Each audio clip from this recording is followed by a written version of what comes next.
So ons gas saam met ons op Grootplaas vanoggend is Annemarie van Zyl. Sy is die mede-stigter en die woordvoerder van Eseltjies se Rus. Annemarie, goeiemôre en welkom op Grootplaas. Baie dankie Dopie en baie dankie vir die geleentheid om te gesels met al jou kykers. So kan jy dalk vir ons net sê, waar kom Eseltjies se Rus se naam presies vandaan? Ons het twee gehavende donkies aangeneem 'n hele klomp jare gelede. En toe ontstaan die idee dat daar hulp nodig is vir baie ander donkies. En ons het die idee van 'n toevlugsoord of 'n aftreeoord ontwikkel. En toe ons 'n naam gesoek het, het ons besluit donkie het so baie negatiewe konnotasies. As 'n mens praat van donkie, dan bedoel hulle iets wat lui of swak of dom is. So ons het gesoek vir 'n mooier woord. En esel is die ou Hollandse en die ou Afrikaanse woord vir donkie. So ons het besluit op Eseltjies, rusplek vir donkies, en dan om die Engelse mense ook tevrede te stel, het ons onderaan bygevoeg, Donkey Sanctuary. So Eseltjies se Rus doen ongelooflike werk en dis natuurlik nou 'n rehabilitasiesentrum vir hierdie donkies of eseltjies soos wat julle noem. Maar vandag spesifiek is Wêreld Donkiedag. Hoekom in jou persoonlike opinie dink jy moet ons donkies of eseltjies vier? Dat is nog baie belangrik vir so baie mense. Die feit dat jy hulle nie daagliks sien nie, beteken nie dat hulle nie daar is nie. En hulle is werklik nog die werkesels vir baie mense. Hulle werk in die diep plattelandse gebiede en hulle eienaars is dikwels totaal afhanklik van hulle, want hulle woon in areas waar daar nie paaie is nie, daar is nie goeie vervoer nie, hulle besit nie self 'n voertuig nie, daar is nie petrolstasies nie, daar is nie mense met meganiese kennis nie. So meganiese voertuig is nie altyd 'n goeie ding daar nie. En die donkies werk. Hulle werk baie hard. Hulle vervoer vir die kinders skool toe, hulle sal vir ouma na die kliniek toe vat, hulle ploeg, hulle help op die oeste in te bring en na die mark toe te vat. En hulle is, soos ek gesê het, werklik nog die werkesels vir baie gemeenskappe. En hulle word geminag en hulle word op neergesien. Maar hulle is eintlik fantastiese diere. Hulle is wat jy sal sê in Engels low maintenance, vergelyk met baie ander diere, en hulle werk verskriklik hard. So hulle verdien 'n dag van hulle eie. Dis hoekom ons Wêreld Donkiedag vier. Nou Annemarie, jy het nou so 'n paar van die wanopvattings oor hierdie eseltjies genoem, maar in jou persoonlike opinie, is daar nog ander stigmas wat rondom donkies hang wat jy graag wil hê mense moet van ontslaa raak? Definitief. Soos ek sê, hulle is nie dom nie, hulle is eintlik uiters intelligent. Ek is baie lief vir perde, maar donkies is eintlik meer intelligent as perde. Hulle is meer gemik op hulle eie oorlewing en hulle sal 'n situasie analiseer en sê, is dit vir my 'n goeie ding om aan te pak of nie?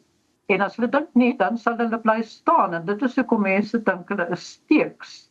Maar hulle is glad nie steeks nie, hulle is besig om te dink. En as jy die donkie kan oortuig dat hy moet doen wat jy wil hê, dan sal hy dit doen.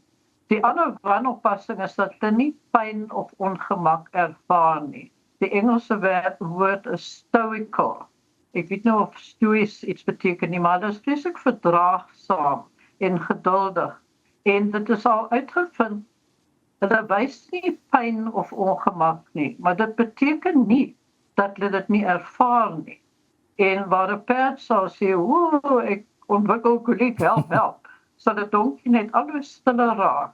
En dit is baie belangrik dat mense die donkies moet ken en enige verandering in gedrag moet opmerk. Want 'n donkie wat stiller is as gewoonlik en nie belangstel in die omgewing nie, is 'n baie siek donkie. So wees bewus van jou donkie se gedrag en gee hulle die respek wat hulle nodig het. Dankie Annemarie, ons is nou weer terug met jou. Dit is ons gas op Grootplaas, Annemarie van Zyl. Sy is die mede-stigter en woordvoerder van Eseltjies se Rus terwyl ons hierdie donkies vier op Wêreld Donkiedag. Ons is nou weer terug op Grootplaas net hierna.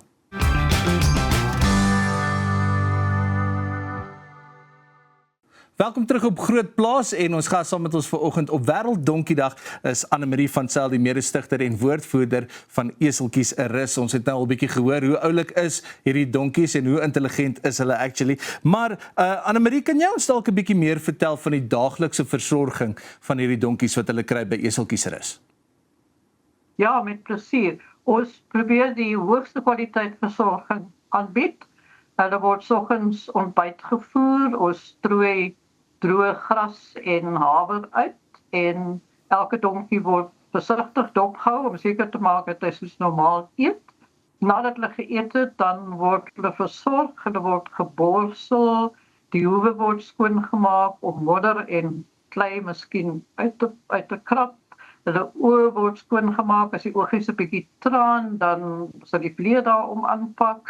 As dit vliegtyd is, dan sit ons vliegafweermiddel aan, veral aan die bene, en hulle word oral aangevat, sodat hulle gewoond raak daaraan, dat daaraan hulle gevat word, sodat as daar iets gebeur en nou moet hanteer word deur 'n veearts of so aan, dan is hulle gelukkig daarmee. En ons voel ook baie versigtig, want party van dit nogal dik pelse, en klein knoppies soos sarkoïdes kan ontwikkel sonder dat mense dit agterkom. En so ons moedig elke personeel dit aan om elke donkie baie saggies en liefdevol aan te vat, so ver as wat die donkie sal toelaat. Hulle moet baie keer ook gewoond raak daaraan. Dan gaan hulle aan met die dag se donkie sake. Hulle kry weer in die middel van die dag voer. Ons hou hulle weer dop om seker te maak alles is reg. En dan vroeg aand kry hulle weer voer. Nou Annemarie, het nogal 'n lewe. Baie van julle donkies daar by die rehabilitasiesentrum kom uit moeilike omstandighede. Wat is die grootste uitdagings wanneer dit kom by 'n donkie se rehabilitasie en om seker te maak hulle herstel soos nodig? Die grootste uitdaging is vrees. Ons skryf van hulle wat in haaglike omstandighede gewoon het of gebly het en na ons toe gekom het en hulle is uiters mate vol vrees. Hulle wil nie 'n mens naby hulle hê nie. Gereeld kry ons donkies wat gered is van plase waar hulle aangehou word en net vet gevoer word vir kos vir leeuplase. Nou, leeu's moet ook eet of vreet, maar daai donkies is nooit hanteer nie. Die leeuplaas sal miskien bel en sê ons het soveel kilogram vleis nodig, en dan word 'n klop donkies in 'n hoek gejaag en oor die kop geslaan en geslag. En die ander donkies sien dit herhaaldelik, so hulle het geen rede om mense te vertrou nie. En as hulle na ons toe kom, is hulle so bang. As hulle mense sien, dan gaan hulle so ver weg as moontlik, of ons het al gevalle gehad waar hulle net hulle agtersteewe op jou draai reg om te skop. En jy kan nie 'n donkie help of versorg as jy nie aan hom kan vat nie. En dit vat maande of selfs jare om hulle vertroue te wen. Dink jy, Annemarie, daar is nodig dat ons veral in die landelike gebiede of landelike gemeenskappe bietjie meer bewusmaking moet maak oor hoe om mooi te kyk na jou donkies? Absoluut so. Baie keer behoort die donkies aan mense wat self sukkel om 'n goeie bestaan te voer en hulle self goed op te pas.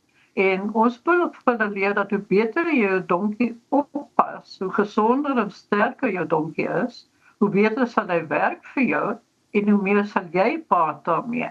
So almal baat daarmee as daar gesonde diere is en ook om die omgewing gesond te hou, om die vullis te laat rondlê en so aan nie.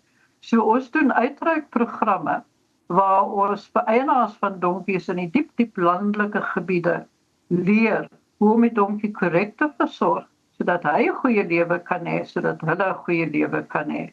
En hulle is gewoonlik baie vol waardering, want hulle kan baie gou die voordele sien van sulke gedrag. Annemarie, so net gou vinnig, ons het jou 45 sekondes. Julle het die Eseltjiesrus boekefees wat opkom, dis van die 7de tot die 9de Mei. En kan jy ons presies vertel wat doen julle daar en waarom hierdie fondsinsameling? Ja, dit vind plaas in Robertson in die Ooskerksaal, soos ons gesê het, van 7 tot 9. Ons het honderde, die duisende varsboeke, almal geskenk vir ons. So elke boek wat verkoop word is vir ons 'n fondsinsamelingsboek. En dit bring ook die publiek se bewustheid weer terug na die feit dat ons bestaan en dat ons baie hard werk en is ons 'n nie winsgewende organisasie. En iets soos die boekefees is vir ons baie belangrik om fondse in te win en ook om die publiek bewus te maak van ons werk.